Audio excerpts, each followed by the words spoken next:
name's Becca. I'm a senior experiential designer for an agency called Sweet&Chilli.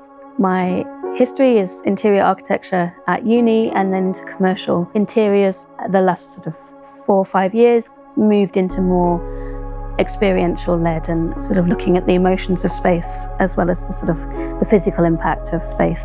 I think I've always just been fascinated in how the sort of built space and the world around us can really impact how we feel. I've followed Material Bank since the start. I think it's really brilliant if you work in a small studio, like especially as I do now, we don't really have the space for a full materials library. It's a really great resource to be able to just look at companies all in the same place. Sustainability wise, I also think it's great to just get one parcel rather than ordering from multiple different places, and it's a lot faster to be able to browse just on one website rather than looking at 20 different companies.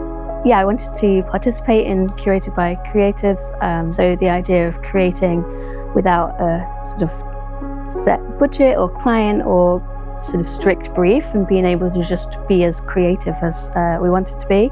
Really wanted somebody to feel calm and relaxed and grounded, and I think sort of maybe at one with the space and with the environment around the space as well. So not only inspired by the actual architecture, but by where that architecture sat in the world as well.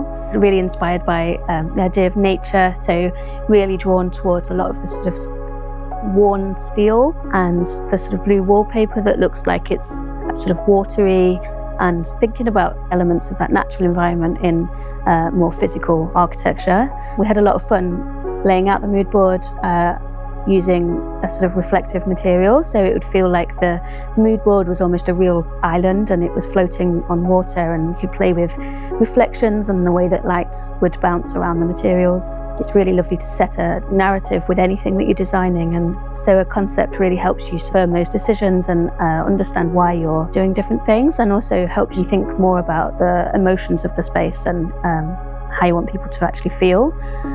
Obviously aesthetics I think it does make you feel nicer in the space when it looks nice, and then all design has to be functional, so you really have to think about all 3 points of the triangle every time.